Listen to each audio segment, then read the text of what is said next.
Sain juuri tässä sinulta tuoreen paperin EU-varainhoidon markkinakatsauksen ja tässä todetaan, että osakkeet lievään ylipainoon. Miten näin?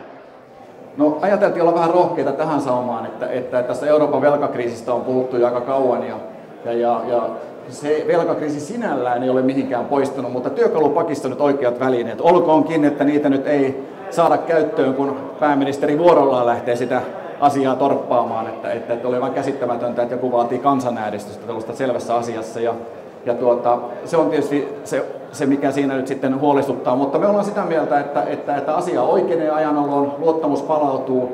Varmasti on monttuja matkassa, mutta siihen tulee jonkunnäköinen järjestys, nimenomaan ehkä EKP:n ja BRICS-maiden kautta.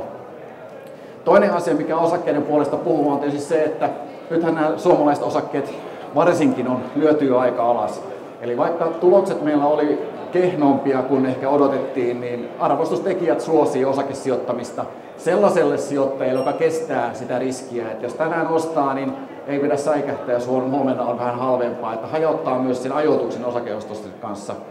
Ja kolmas asia se, että Kiinasta nyt on, vaikka nämä rakennuskuplahuolet siellä onkin, niin tullut hyviä uutisia siinä mielessä, että inflaatio on alentumassa. Ja jos Kiinassa inflaatio laskee, se tarkoittaa sitä, että sikäläiset viranomaiset ja keskuspankki ja päättäjät voi elvyttää tarpeen vaatiessa. Eli kehittyvien maiden kasvu jatkuu ja se on valtava hyvä asia monelle suomalaisillekin vientiyhtiölle.